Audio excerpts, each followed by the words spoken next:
Ladies and gentlemen, good day and welcome to the Q4 and FY 2023-24 earnings conference call of PNB Housing Finance Limited. As a reminder, all participant lines will be in the listen-only mode, and there will be an opportunity for you to ask questions after the presentation concludes. Should you need assistance during the conference call, please signal an operator by pressing star, then 0 on your touchtone phone. Please note that this conference is being recorded. I now hand the conference over to Ms. Deepika Gupta Padi, Head Investor Relations and Treasury. Thank you, and over to you. Thank you, Yashashri. Good evening and welcome everyone. We are here to discuss PNB Housing Finance Q4 and FY23-24.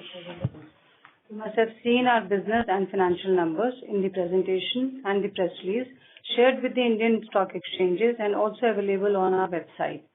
With me, we have our entire management team across verticals, led by Mr. Girish Kousgi, our MD and CEO. We'll begin this call with the performance update by the Managing Director and CEO, followed by an interactive Q&A session. Please note, this call may contain forward-looking statements which exemplify our judgment and future expectations concerning the development of our business. These forward-looking statements involve risks and uncertainties that may cause actual developments and results to differ materially from our expectations. PNB Housing Finance undertakes no obligation to publicly revise any forward-looking statement to reflect future events or circumstances. A detailed disclaimer is on slide 33 of the investor presentation. With that, I'll now hand over the call to Mr. Girish Kousgi. Over to you, sir. Good evening to all the investors. I'm happy to state that Q4 and FY24 performance has been very good. We had an exciting financial year whereby we made significant stride across parameters. That is growth, asset quality, liability mix, liquidity, credit rating, and profitability. At the start of the year, we raised capital. We did rights issue, which was subscribed by 1.21 times. In terms of growth, we had mentioned that we will get into double-digit growth on the retail front. We were able to show growth on a YOY of 14% on retail loan book. And this happens to be the highest growth in last 5 years. And also we moved largely towards retail. Now retail contributes to 97% of our portfolio. Within retail segment, we started affordable business. We started in last financial year and now it's 15 months. So in about 10 months time, we built a book of 1,000 crores. And as of March, the book is close to 1,800 crores. So March 24, the book was 1,790. So we had a very good story on affordable. We started off with 100 branches. We opened 60 branches in affordable between December to March. So now we have 160 branches, which will cater to affordable segment. And predominantly, affordable branches would be in Tier 2 and Tier 3 cities. This business, affordable business, contributed to about 12% of disbursements in Q4. It started with 3%. This was last year, Q4. That's when we started the business. So in about 5 quarters, from 3% incremental contribution, we have moved to 12% contribution. This is on disbursements. We also started a new vertical called emerging market, and this was keeping in mind that we had taken this call of transitioning this company within retail from prime-based business to affordable and emerging market. So we have started a new vertical starting this financial year, that is April 2024. We will have 50 branches in emerging segment, catering to a segment which can give us a higher yield. So our plan is to try and build the book from both affordable and emerging, which would contribute to almost about 40 to 42% of incremental business. So whatever business we're going to do this year, incrementally, affordable and emerging would contribute to 42% of the overall disbursement, and the rest 58% would come from prime. So as you speak, we have totally 300 branches. Out of 300, 160 would be affordable, 50 branches would be in emerging segment, and the balance 90 will cater to prime.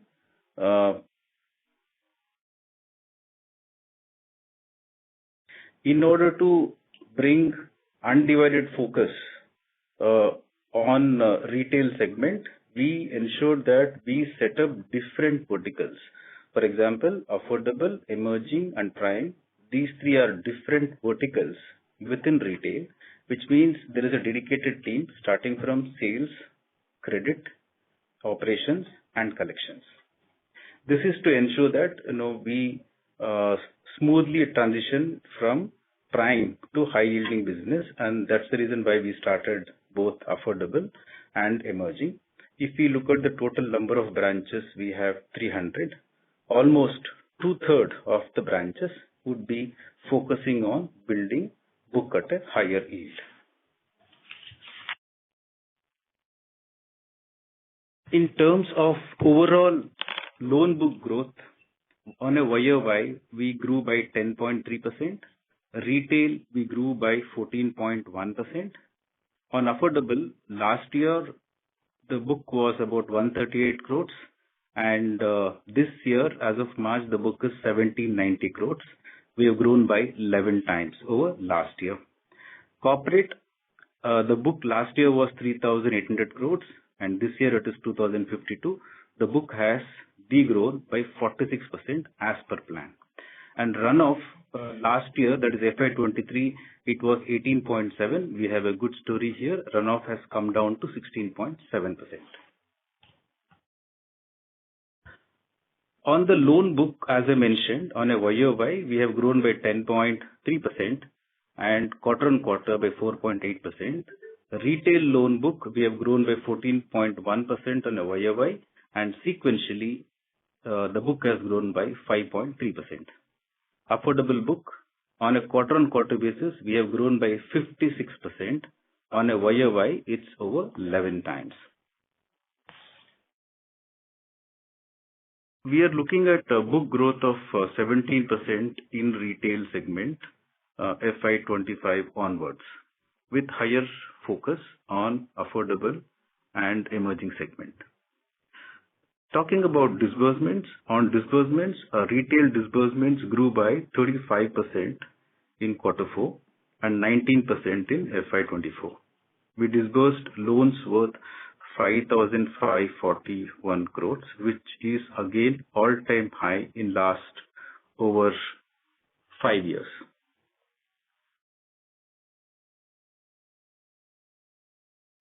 And if we have to look at the whole year, the disbursement was 17,483 crores.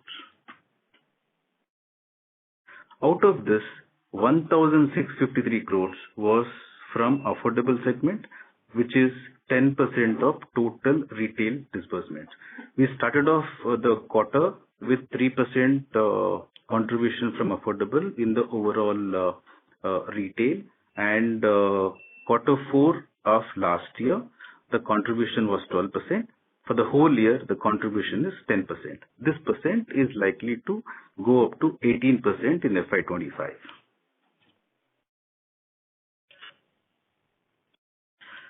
Out of the total retail disbursements, 86% is up to a loan of 1 CR.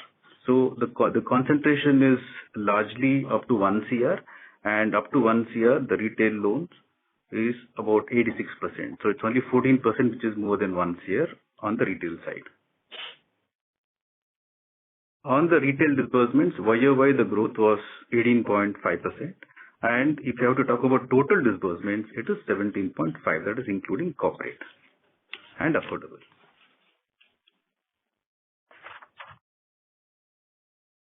In terms of geographical breakup, North contributes to about 35.3%, West is about 27%, and South is 37.5%. On the asset quality, we had a great and remarkable improvement in asset quality. Our GNPA reduced by 57%. FY23, the GNPA was 3.83%, and FY24, that is as of March, it is 1.5%. Net NPA declined to less than 1%, so it is at 0.95% as on 31st March 24. We will continue to work towards achieving best-in-class asset quality in the years to come. Corporate GNPA, March 23 was 22.5%, March 24 is 3.31%. Retail GNPA as of March 23 was 2.57 and March 24 is 1.45. Overall GNPA at an enterprise level, March 23 was 3.83 and now it is 1.5%. And net NPA, March 23 was 2.76% and March 24 is 0.95%. On collections, we were pretty keen and focused on cash collections. On using various legal tools, we aggressively used SARFAESI and auction. We sold 268 properties in FY24 through auction as compared to 95 properties in FY23. And in FY24, on those 268 properties which went through auction, there was no principal loss at an enterprise level. As I had mentioned earlier as well, company had a written-off pool of around 1,700 crores in corporate and 500 crores in retail. In FY24, we have recovered about 100 crores from write-off pool. We continue to work on this recovery in write-off pool. On the corporate loan book reduced by 46% in FY24, and now the book is 2,052 crores. The reduction is on account of resolutions, balance transfer, accelerated prepayment, sale to ARC and runoff. In Q4, one account of pause of 126 crores slipped to stage 2. We are very confident that this account will be in stage 2 or might recover to stage 1, and we are very closely monitoring the corporate book. In terms of borrowing mix, we had a very good story. In FY24, we received 3,000 crores from NHB, which started in FY24, and it was not there in prior 2 to 3 years' time because of high GNPA and high net NPA. We started off in FY24, and we have availed 3,000 crores from NHB, which will come at approximately about 50 bps lower than the other average source of borrowing. We restarted raising funds from wholesale debt market. We raised about 1,500 crores through NCD and 10,000 crores via CPs in FY24. The incremental cost of borrowing for the quarter is 7.93. Deposit grew by 3% during the year with 88% as public deposits. We are well capitalized with CRAR of 29.3%. And out of that, Tier 1 is 27.9%. The mix for Q4, that is as of March 24, term loans is about 40%, deposits 32%, NCDs are about 10%, NHB refinance, which was 5.7% as of March 23, increased to 9.2%, CPs, which was nil in March 23, rose to 6% in March 24. ECB, which was 10.2% in March 23, came down to 2.6%. So three critical changes. One is on ECB. ECB came down, CPs went up, and NHB went up. As you are aware, we got rating upgrade from AA to AA+ from 3 rating agencies, that is India Ratings, ICRA, and CARE. We were also certified as Great Place to Work in October 23 by GPTW Institute. In terms of profitability, in FY24, PAT stood at 1,508 crores, registering a growth of 44% YOY. X one-off, PAT registered a growth of 79% YOY. Our efforts across parameters helped in improving the profitability. Our return on asset improved to 2.2% in FY24 from 1.61% in FY23.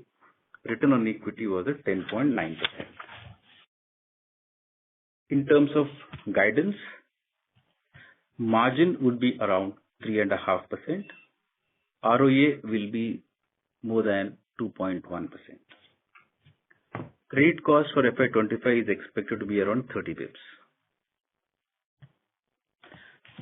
I will now hand over to Vinay, CFO, to brief on the financial parameters. Good evening to all the participants present on the call today. I am pleased to present an overview of our financial performance for Q4 FY24 and full year FY23-24. Happy to share that we have reported PAT of 439 crores in Q4 FY24, which is up 57% year-on-year and 30% quarter-on-quarter. For FY24, PAT grew by 44% to 1,508 crores. Ex one-offs in FY23, PAT grew by 79% year-on-year. In Q4 FY24, yield was 10.08 versus 10.19 in Q3 FY24. The marginal drop was due to repricing and runoff of high-yielding book during Q4. Yield for full year FY24 was at 10.35% versus 10.28% in FY23. However, X one-off yield in FY23 was 9.78. So there is a sequential improvement year-on-year. Cost of borrowing stood at 7.98% for Q4 versus 8.07 in Q3. X one-off, even Q3 was at 7.98. So we are flat on cost of borrowing. Full year cost of borrowing is also similar at around 8% versus 7.5 for FY22. Net interest income grew by 6% year-on-year for Q4 FY24. For full year FY24, net interest income grew by 7% to 2,500 crores. However, X one-off, net interest income grew by 22% year-on-year. NIM during Q4 was at 3.65%, which is in line with the last quarter X one-off NIM. The reported NIM last quarter was 3.49. Against that, in Q4 it is 3.65. Next year, we expect this to be somewhere around 3.5%. In Q4, OPEX grew by 23% year-on-year. However, this is largely on account of investments that we have made in Roshni vertical, IT transformation, and the new spend that has come on account of royalty. We have further invested in 90 additional branches for Roshni and emerging verticals in Q4 FY24. This will help us in scaling up Roshni and emerging verticals faster. Credit cost stood at 4 bips for Q4 and 25 bips for FY24. Happy to report that we have recovered around 49 crores from the return of pool during Q4, which helped in controlling credit cost for the quarter. Recovery for the full year was 99 crores. We will continue to optimize credit cost through recoveries from the return of pool. ROA last year was 1.6 and it has improved to 2.2% for the full year FY24. ROE stands at 10.9. Capital adequacy is at 29.26 as of 31st March with Tier 1 at 27.9. You may also refer to page 23 where we have put in X one-off financials for FY23-24 as well as the reported numbers. There are no one-offs in Q4 FY24. Thank you. I hand it over to Deepika. So we can start with the Q&A, please. Thank you very much. We will now begin the question and answer session.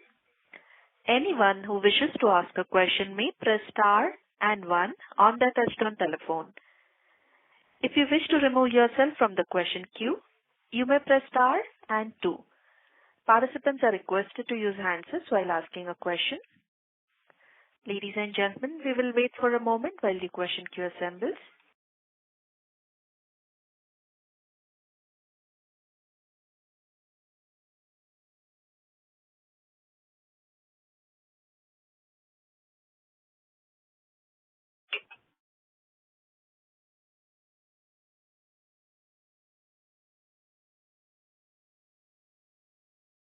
We'll take a first question from the line of Renish from ICICI. Please go ahead. Yeah, hi. Just two questions from my side. One, on this new vertical, which is emerging market, what is the outstanding AUM stands at as of March 24? So this is a new vertical. We have just started this year. What we did was we just culled out some of the existing prime branches depending on the geography and customer segments, which can give us an opportunity of building book at a higher yield. And we also opened a few new branches between December to March. Okay. So as of now, there is...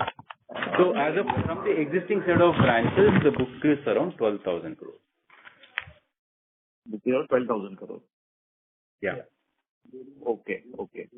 And secondly, on the affordable piece, when we look at the customer profile, it's a select customer at 62%. And when we look at the sourcing mix, it is almost 40% being sourced by the DSA route. So is there any CIBIL threshold limit we follow, or maybe if you can just throw some light on the customer profile under the affordable housing finance space? In terms of threshold, in terms of what? I didn't understand you. CIBIL. Okay. For the people. Yeah, fair enough. So we are now present in 3 segments out of 4 segments. The 3 segments are prime, emerging, and affordable. The only segment where we are not there is super prime, and that is more by design. In terms of affordable, we would be operating in geography in segments, where most of the affordable companies would operate. In terms of bureau, I think about 1/3 of the customers would be either new to bank or new to credit. And we would have close to about 45 to 50%, where the bureau score would be about 700+. Okay. This is in the affordable segment, right? This is in the affordable, yeah. Got it. And just the last question from my side on the yields. So, adjusted for one-off, there has been a sharp decline in the yields, from 10.29 to 10.08 in Q4. So what is happening there on the yield side? So basically, which is why I mentioned, I think if you see last few quarters, we had taken this transformational journey to move away from super prime to prime, and we started affordable about 50 months back. And this year we have taken a call to, further move some portion of business from prime to emerging. The reason why we are doing is that on the super prime and on prime, so definitely given the competition, and given that we are not a bank, we are an HFC, and definitely given a cost structure, there will be pressure on margins, and that is the reason we started moving towards high margin segments, and that is why this whole transition story. So there will be some pressure on the prime book in terms of book depletion, maybe because of foreclosure or maybe BT out. And that is why we had moved towards high-yielding segments, affordable last year and emerging this year. So in terms of guidance, I think margin would be about 3.5%. Got it. So just circling back to the yield side, I mean, when we look at the sequential drop in the yields, it essentially means that the disbursement yield under prime or super prime category is actually falling quarter by quarter because of the competition. Is that the right conclusion? To a certain extent, yes, the answer is right. But to a large extent also, we are moving segments. And if you look at any organization, the portfolio yield would be higher than the incremental yield. So because of these 2 reasons, our yield would be lower if you look at quarter-on-quarter comparison. Got it. But considering, let's say, the AUM mix changing, competition on the super prime category plus maybe some lower cost of fund going ahead, we are fairly confident about sustaining NIM at 3.5%. Yes. Okay. Okay. Thank you and best of luck, sir. Thank you. Thank you. The next question is from the line of Abhijit Tibrewal from Motilal Oswal. Please go ahead. Good evening, sir. Congratulations on good quarter. Sir, just kind of taking that discussion forward on yields before I ask the other two questions that I have. Very clearly you are saying that prime book will deplete, which is the lower yielding book, which will deplete. At the same time, our emerging vertical and the affordable book will increase, which is higher yielding book. So going forward, do you still see a pressure on yields as we move into FY25? So if you look at last year, our corporate book has come down by almost half. So the book has come down by 47%. So obviously we are not doing corporate business now. We plan to start this year. So even that has contributed to drop in yields. And now the book has come down. Book is now down to almost about 2,050 crores, right? So if you see in comparison compared to last year and this year, the contribution of yield yield contraction is largely because of a corporate book. So I was talking about retail, so even corporate book is one reason. So now the book has come down, and with change in our segment strategy and also the plan to start corporate this year, so we'll be back on the requisite yield to maintain a margin of 3.5%. Okay. So, sir, essentially speaking, what you're saying is going forward, corporate book will also start growing. Anyways, retail is growing for us, and that can result in an improvement in yields. Yes. So corporate, we have planned to start this year. Maybe we might start in second half. So that would also assist, in better yields. Got it. Thank you.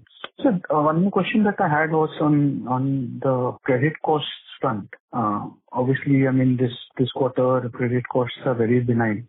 But you have in your opening remarks guided for credit costs of 30 basis points. Just wanted to understand this write-off pool that you're carrying in both corporate and retail. When can it kind of start giving us recoveries like 50 crores, I think, what Vanessa also said in this quarter. So when can we expect higher quantum of recoveries, and over what time period can these recoveries come? So I think there are two parts to this. One is this 30 bips is without considering write back, number one. Number two, write backs have started. So in quarter 4, as we mentioned that we did good amount of recovery. That has already started. It will continue, this year as well, quarter on quarter. Cool. And so just one last question. Again, circling back to OPEX.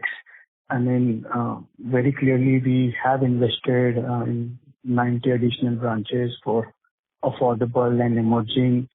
We also shared that we have now dedicated team of sales, credit operations and collections. I'm assuming across each of these 3 verticals.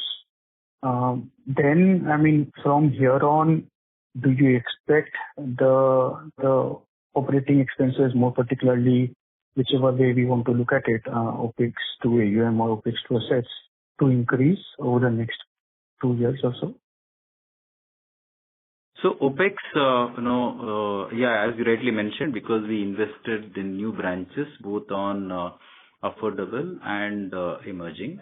Affordable 60 and emerging and bit of prime. We opened about 100 branches from December to March. So in that context, definitely yes, the OPEX is going to slightly go up. It will be in the range of 95 to 100 bips. That is OPEX to ATA. And if we look at the business, what we have done in FY24, that is from 200 branches. So starting this financial year, we will have 100 branches, which is ready and operational, which will start contributing business. So there will be some lag effect, but I think we should be able to catch up. and OpEx would be 95 to 100 bips.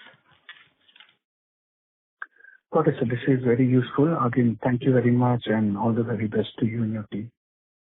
Thank you. Thank you. The next question is from the line of Nidesh from Investec. Please go ahead. Thanks for the opportunity. Firstly, fee income, we have seen pretty strong growth in Q4. So what is driving that and how sustainable it is? Secondly, the write-back income that we have reported of 100 crores, in which line item we have reported that income in P&L? So on the fee income, see, this is in line with our volume growth. So if you see quarter four, I think that happens to be, the highest in last many years. If you look at the overall book growth, FY24 has been the highest in last 5 years. So fee income is largely attributed to increase in disbursements. And write back what we have got, that is in the same... in the credit cost in the line. credit So cost it is line. netted off in the credit cost line. Okay, sure. Secondly, what is the BT out rate for FY24 and Q4? So it's in the range of 6 to 7%. Our overall, closures have been 16.7% in the year. BT out used to be higher. If you compare FY23, it used to be higher. In FY24, it has come down. So now it will be in the range of about 7-odd%. Okay, sure. And lastly, On a YOY basis, BT out has come down by 10%. so from in absolute terms or in percentage terms? So In absolute terms. in absolute terms, okay. And lastly, if you look at the cost of funds, since your incremental cost of fund and book cost of funds are broadly similar, so cost of funds should not inch from here onwards. Despite that, you are guiding for around 15 basis point compression in margins from Q4. So which means that we expect further moderation in yields in FY25 versus Q4? See, when we give guidance on NIM, we are looking at, slightly long term. So what I'm saying is, margin will be in the range of 3.5%. Now, given the fact that a lot of performance metrics have improved over last few quarters, especially in last year, and also the rating upgrade by 3 agencies from AA to AA+, we are expecting the cost of borrowing to come down. And moving to high yield segments and restart of corporate. So all of these things will ensure any drop in the yield because of book attrition, especially on the prime. Sure, sure. Thank you. That's it from my side. Thank you. The next question is from the line of Nischint Chawathe from Kotak Institutional Equities. Please go ahead. Hi, thanks for taking my question. Just wanted to reconfirm, so the benefit of rating upgrade is not something that you're building in your margin guidance, right? To a certain extent, we are building in because rating upgrade we got the upgrade recently. So we are building in the benefits of rating upgrade. So all I'm saying is that because of corporate, because of book depletion, especially on the prime book, that would be compensated by new segments which will give us a higher yield, and also the benefit what we can see on cost of borrowing because of rating upgrade. Got it. But in last 1 year, last 1 month, in your conversations, what is the benefit that you are seeing right now? No, it is too short a time. This will take about a quarter or so. So we are negotiating with all the bankers, and we are trying to figure out, how we can try to bring down the cost to various instruments. So I think this effort is on. So we expect cost of borrowing to come down because of the rating upgrade and implementing performance metrics. Sure. Just on the emerging markets, business, these are basically, into interior India. So these markets will already have some other lenders, or would you be the first lender in these markets? So these markets would have lenders already. But then do these lenders, like maybe, the larger banks out there, do they really differentiate in terms of the rate of interest between the larger and the tier 1 and tier 2 city or whatever? Yes, there will be differential. Even today, the kind of business what we do, for us, the lowest book in terms of yield, is about 60 to 70 bips higher than the yield of most of the banks. So even today, the differential is there in prime book only, in prime markets only. So in emerging, this is going to be slightly higher. Within our, segment composition, this would be about 50 to 75 bips higher than the prime yield. Got it. Just on the ECL coverage, we have been consistently increasing it. So are we comfortable at these levels? And specifically in stage 2 where, we had a slippage in the corporate segment? No, we are pretty comfortable. Sure. And just one last question, which is a little topical at this point of time. In terms of, anything if you could share, in terms of the audits that happen, with the regulator and, if that has happened for the year and, if there is anything notable that you can share on that. So, there was an audit by the regulator and, we have discussed the initial observations. So there's nothing serious in nature and we are still awaiting the final confirmation from the regulator. Got it. And this will be NHB or RBI? This is NHB. NHB. RBI doesn't audit you at all, from a regulatory point of view. So given the structure, for policy framework, it is RBI. For supervision, it is NHB. Got it. Thank you very much. All the best. Thank you. Thank you. We'll take our next question from the line of Dikshit Doshi from Whitestone Financial Advisors. Please go ahead. Thanks for the opportunity. So basically my question is, if we compare ourselves with, let's say, Canfin Homes, our book is kind of double of what they are doing. So, but if I see our employee cost, it's like more than 3 times. It's around 3x. So, what is the reason for that? Is it because our earlier focus was predominantly a prime business, or is there a lower utilization of our branches? Or so basically, I wanted to understand because their name is also kind of similar, 3.5 to 3.7%, and with a similar credit cost. So if you can broadly, help me understand what is the difference between us. I wouldn't be able to compare between one other company, but just to give you a context, the name which you mentioned, for us, that is going to be emerging vertical business. Okay. So basically, just wanted to understand how we'll be able to, improve the ROE.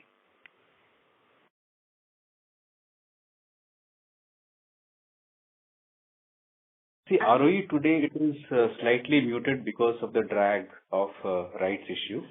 With improvement in performance metrics, if you must have seen, the journey in last few quarters, last 5 to 6 quarters. So as of now, there'll be a drag because of capital raise. I think in about 3 years or so, I think we should be able to look at reasonable ROEs. Okay. And can you just mention how much typical employees per branch in, let's say, prime, affordable, and emerging?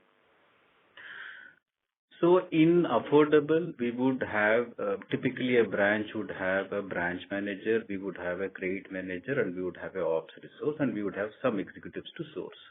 The same model would also be on the emerging. On the prime side, depending on the location and the potential, the branch staff could vary between 4. Some of the bigger branches will have more, but those are few in numbers. How many you said? 4. Some of the smaller branches will have 4 to 5. Some of the bigger branches may have even 10. That depends on the location and the potential and the business what we do.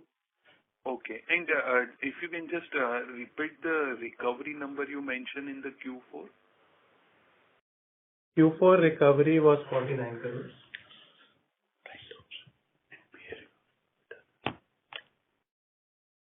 From the return of pool, it is 49 crores for the Q4. 49 crore. Okay. Okay. That's it from my side. Thanks. Thank you. We'll take the next question from the line of Viral Shah from IIFL Securities. Please go ahead. Yeah, hi. Thank you for giving me the opportunity. So, actually, a few questions. One, first of all, did I get it right? Your growth guidance for FY25 is 17%. Correct.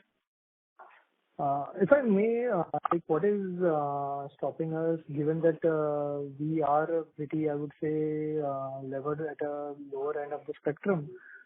Is the market opportunity not out there to grow faster, especially given that you are getting into some of the sub-segments and the geographies where you would now have a pricing power? There are 2-3 contexts. One is we want to grow profitable book. That is one, and that is the reason why we move towards affordable and emerging. So if you see incrementally this FY25, 40 to 42% of the origination would happen from affordable and emerging markets. So the idea of 17% is that keeping this in mind, number one. And number two, with respect to asset quality, we want to be one of the best in the industry in next few quarters.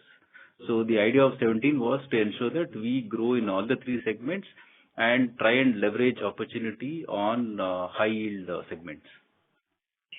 Right. And if you are able to scale up the corporate piece, as you mentioned in the second half, does this growth guidance kind of take that also in the account, or there could be some this growth lever?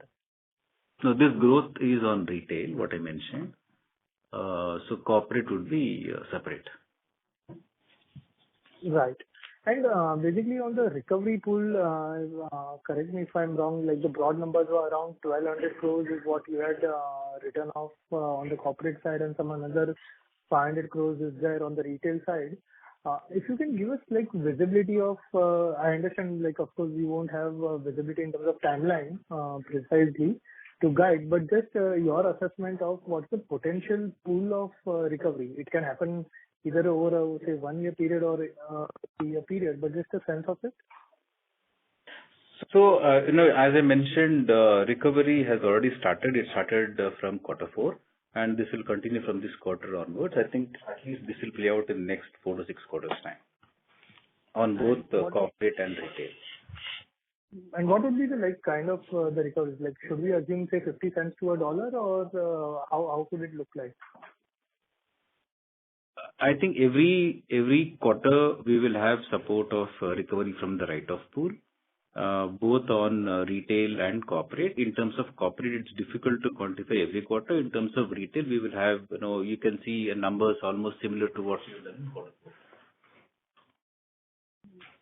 Right. But actually what I was looking at is on the corporate piece. I'm sure you would have done an account by account analysis. Again, not asking for like what's the timeline and extent of it, but just a broad picture of like what could recovery look like, say, over 3 years, just on a cent to dollar basis. So this is what I was trying to say.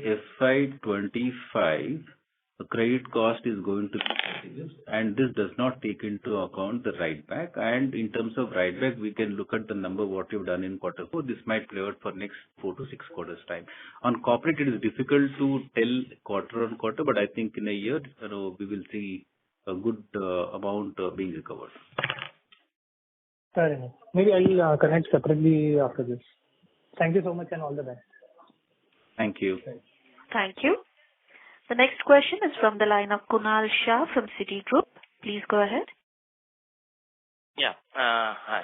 So firstly, on the overall disbursements yield, if we have to look at it across the 3 segments, would it be fair to assume that maybe the prime would be somewhere closer to 10, 11, or maybe 9, 10 odd %, maybe emerging market somewhere around 10 to 11, and affordable in 11.5 to 12 odd % range? Yeah. Yes, you're right. Okay. So when we look at the overall disbursement yields, okay, then obviously maybe there would be a component of the non-housing. But currently, when we look at the disbursement yields, particularly in the individual housing, then that should very closely resemble to where our prime would be. That would be closer to 10 odd %. Yes. Oh. And also one more thing on affordable. On affordable, last year the yield was about 11.6%. In FY25, there will be 100 bips lift in terms of yield on affordable. So we are looking at 12.5 to 12.6. Okay. 12.5 to 12.6. Yeah, because last time maybe that slide shows it somewhere around closer to 11.5, 11.6 all through. Yeah. Yeah. Okay. And when we look at it in terms of the branches, okay, so outside of affordable, we still have like say added almost like 30 odd branches during the quarter. Maybe carving out what we have highlighted over a period, 90 odd branches would be prime and 50 odd branches would be the emerging market. So these incremental branches, are they more towards the prime segment or the emerging market? Because currently there is no breakup which is there. So I think broadly we opened 100 branches between December to March. Out of 160 is in affordable. Yeah, affordable. Yeah, and balance 40. Yeah. 60 in affordable, and out of the balance 40, about 22 in emerging, and the balance 18 in prime. Okay. Okay. And lastly, in terms of the incremental borrowing cost, so I presume, given that last time we have withdrawn, drawn down around about 800, so balance in the NHB would have come in this quarter? Yeah, we have drawn full amount. So 2,200 would have been drawn down this particular quarter. But still, when we look at the incremental borrowing cost that's moving up compared to that of Q3, and NHB would have been at a much lower cost. Now, so is it like more kind of a CPA repricing impact, or how should we look at it? Yeah. There is still a 10 bips kind of increase in the incremental cost of borrowing despite a larger part of the increase in borrowing through NHB. Yeah, it is, Kunal, because of the tighter liquidity conditions in Q4. Generally, the market remains tight in liquidity during Q4. This will start improving from Q1 onwards. Okay. But still we are seeing that margins would still come off despite maybe this can maybe, I think because incremental also it should come off a bit in terms of the overall borrowing cost. And we are maybe increasing the proportion of emerging as well as affordable. Then to maybe we are guiding for 15 bips kind of a decline in NIMs. Yeah, see, NHB will not be there in Q1, right? So that is, we have to work on the existing instruments. Plus, as sir mentioned, there would be some BT and repricing pressure on the existing prime book. So initially we might face some pressure, and hence it might stabilize at 3.5. And then with the higher improvement and higher mix of Roshni and emerging and corporate coming in, later half it will start. And also to a significant extent, we draw down from NHB in quarter 4. So if you see the impact, it will be hardly anything in that particular quarter. Okay. Okay. Got it. Yeah. Thank you. Thank you. We'll take the next question from the line of Nilesh Shah from Julius Baer. Please go ahead. So just starting once again, from a glide path point of view, say, about 3-4 years from now, where do you expect your segment mix to land up between corporate? Sorry, I'll try once again, else, I'll get back to you. I got a question. Yeah. In about 4 to 5 years from now, I think, where do you expect the mix to be between affordable, prime, and? Yeah, I got a question. In about 4 to 5 years from now, on the corporate side, we want to keep it in single digit. So it's going to be less than 10%. So in about 4 years' time, between affordable and emerging, we would like to reach at a book level of about 40 to 42%, and the rest would be from prime. I see. Okay, great. Follow up. Sir, now you have a mix of branches. Right? What you have done over the last 2 years is you have created standalone of branches. Sorry, you're right? not. Sir, Are you able Sir, to you hear are me not, now? sir, you are not audible, not able to hear you properly. Okay, I will go back in the queue and hopefully my actually on the road, hence the issue. I'll go back in the queue. Sure. Thank you. The next question is from the line of Vignesh Iyer from Sequent Investments. Please go ahead. Thank you for the opportunity, sir. My question is regarding what is the EM growth, I mean, the loan book growth that we are targeting for FY25? 17%. 17% retail. Okay, 17% on the retail side. And sir, also on the corporate side of it, so if I understand it right, we are planning to restart this corporate lending activity from H2. So, so are we going to, I mean, bring the book down to zero before that, or would it be stable around this levels only? So I think we would start this year sometime in the beginning of H2. So by that time, this book couldn't have become zero. So I think it may be maybe a couple of hundreds lower from the current level. That's all. Oh, okay. Okay, sir. That's all from my side, and all the best. Thank you. Thank you. We'll take the next question from the line of Ravi Naredi from Naredi Investments. Please go ahead. Girish, you have cleared and cleaned the balance sheet since you have did very hard work.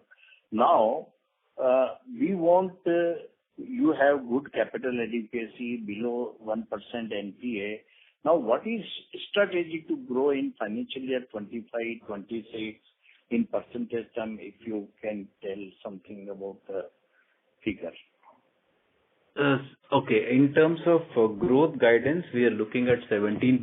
The reason why it is 17, why it's not more, is simply because we are now moving towards high yield segment. So we were only we were largely in prime and super prime earlier. So last year we started affordable, and overall contribution was about 10% incrementally. And this year we've started emerging. So which is why we want to ensure that we grow profitable book and not just the book. That is why we are focusing on 17%. In future, if you see an opportunity, and this number could change. Okay. Thank you very much. This is my question. Thank you. Thank you.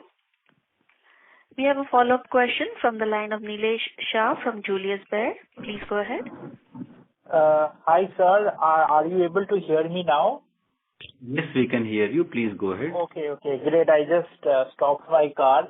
Sir, just wanted to ask, sir, what you are trying to build here, where you have inside one company, a set of branches and people catering to prime, and a set of branches and people who are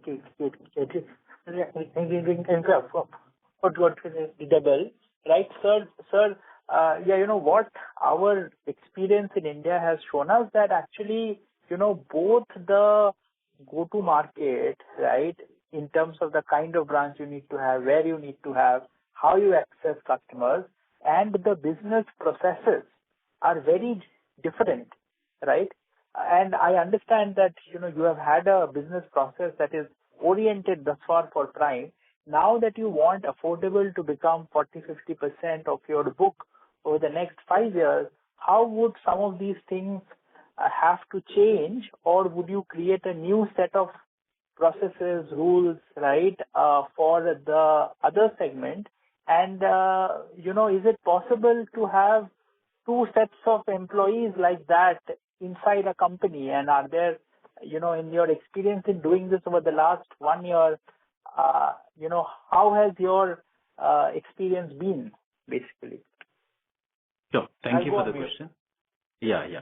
So, actually, it is not affordable. Affordable and emerging both put together in next 4 to 5 years at a portfolio level, we would ideally want to be around 40%. So that's the first point. Second, In terms of affordable and prime, these two are two totally different businesses. Whether it is customer segmentation, whether it is the geography, whether it is a given pocket in the town or the city, whether it is a type of collateral. So I think it's very different, and even the process and the risk controls what we need to have are very different from these two. Now, between prime and emerging, not much of difference. There is a difference, but the difference is very less, and therefore, both prime and emerging could be, even though these are two different verticals, we have set up different teams, and therefore, the nitty-gritties are very different compared to prime and affordable. Therefore, number one, on the affordable side, we have very carefully chosen the geography and the pocket within the given town or city to ensure that our branch would cater to customer segments and the kind of properties we cater to. That's number one. Number two, the entire team on the affordable side, they have experience in doing affordable business. And two, because we have a slightly different process for affordable and prime, we have a different dedicated team on the affordable side. We have a dedicated sales team, dedicated credit team, dedicated ops team. So it's very different. And therefore, it is very important that we need to have a different team to manage different businesses. Because the need and the opportunity what is available in this country is very different depending on the customer segmentation. Therefore, we have different verticals to manage different set of businesses. And our experience on the affordable side has been very good and very encouraging. However, initially in the first year, we were not operating in all the segments because even though the team is from affordable segments, even though we had done a thorough research before selection of branch, in the city or a town, we thought let's understand the market better and let the team also, get used to PNB housing culture and the processes. Therefore, we went little slow in terms of opening up all the segments. However, after Q3 onwards, we started looking at all the segments, and that is why now we are ready with increased set of branches from 100 to 160 to operate in all the segments within affordable. So these two are very, very different business. You rightly pointed out, everything is different. Customer segment is different, branches are different, geography is different, the products are different, type of collateral is different, the orientation is different, the kind of risk controls what you need to have is very different. And therefore, we have dedicated specialized team to manage different businesses. I see. Sir, just one follow-up. Sir, from a ROA point of view, you are, what we hear from you is confidence on the NIM part improving because of this emerging plus affordable mix going up, right? But we haven't, don't you think that the OPEX of this would be significant, and even from a, OPEX point of view, at a branch level, and affordable branch also has a journey, right, in terms of breaking even because the loan ticket sizes are smaller, right? Don't you think that the OPEX cost would significantly increase, and therefore, at least in my mind, I'm not, perhaps you could comment on what impact of this transition would have over the next 2 years as you increase the share on the ROA, right? Primarily because of OPEX and the credit cost line, which will sort of worsen because of this mix. On the OPEX side, for prime and emerging, not much of difference. On prime and affordable, there is going to be some difference, but for PNB Housing, most of the verticals other than sales, credit, operations and collections are shared. Number one. Number two, we have seen the experience on the affordable side by opening 100 branches, and all the 100 branches are now with a decent vintage, and we have seen the OPEX on that. So we already have an experience of 100 branches. So OpEx on the affordable is going to be slightly higher, but if you look at the break-even of the branch on the affordable side, it should happen in about on an average of about 8 months or so. So now we have crossed, the bridge to the extent of about 65 to 70%, and we have an experience on what kind of business we can generate, at what yield, and what is going to be the OpEx. And that is the reason we were very confident. That's the reason we opened 60 more branches on the affordable side. So to answer your question, OpEx for affordable is going to be higher compared to prime, but the difference in our case is not going to be substantial. It's not going to be significant because we have most of the shared resource which would cater to all the three. For example, we have the entire IT infrastructure, the call center, all of these things are shared. So we have to only dedicate certain teams to do this business, that is sales, credit, operations, and collections.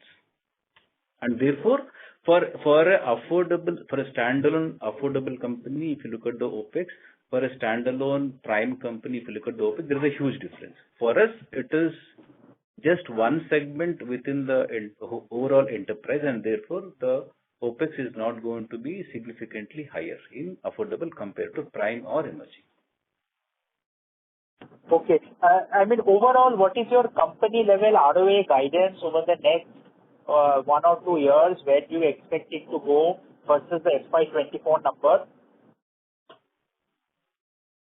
So we don't give guidance, but it should be about 2.1 plus. Okay, sir. Thank you so much. Really appreciate it. Thank you. Thank you. Thank you. We'll take a last question from the line of Anusha Raheja from Dalal & Broacha. Please go ahead. Yeah, am I audible? Yes. Yes, audible. So on the corporate loan book side, you said that you will be starting the loan growth in that segment in this year. Yeah, I'm saying that you will be growing your corporate loan book from this current fiscal. So what is the share that we are looking at it? No, it will be in single digit at its peak. So we are looking at overall, share from corporate is going to be less than 10% in the years to come out of the overall portfolio. So this year we might do some business, but even in future, corporate business is going to be always in single digit, less than 10%. Okay. And you said that retail loan book growth, we are looking at closer to around 17% odd. So assume that, given the lower base of the corporate loan book, even if you, in quantum wise, even if the growth is lower, I think it can give a good delta to the overall total loan book growth, right? Because if the corporate kicks in, No, the 17% what we mentioned was for retail. So whatever corporate will do, that will be additional. Okay. And can you just share the number of, what is the total write-off pool currently that you are sitting at it on retail and corporate side? So on the corporate, we have close to about 1,700. On the retail, we have about 500 crores. Okay. And how much recoveries that we can expect? In detail, the current run rate of 50 odd crores that you said that might continue, right? Per quarter. Yeah, I think it will be on similar trend. And some rough guidance on the corporate side, although difficult to predict, quarterly wise, but overall in the full year FY25, how do we see the recoveries from the corporate loans? It will be difficult to give guidance on the corporate recovery, but definitely, yes, we would be collecting a good amount of recovery. I'm sorry, sir, you are not clearly audible. Can you repeat the last part, please? So I was saying it is difficult to put a number, but definitely we would be able to collect good amount from the recovery. And sir, this credit cost of 30 basis points, this excludes the recovery, right? So if we build in the recoveries, then this number can be lower again, right? Yeah, it can be lower, yes.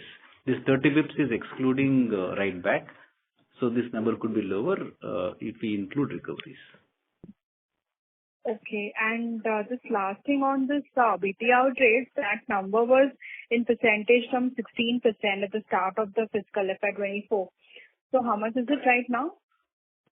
No, that 16% is the overall book depletion. Out of that, we have natural runoff, we have foreclosures, which again has two parts. One is BT out and the second is customer initiated loan closure. So BT out will be it will be around 7%. Okay, no, so I meant the total runoff of the book is 16.5 to 17%, right? Yes, 16.7. I think that will be around 16.5%. In FY25 as well. Yeah.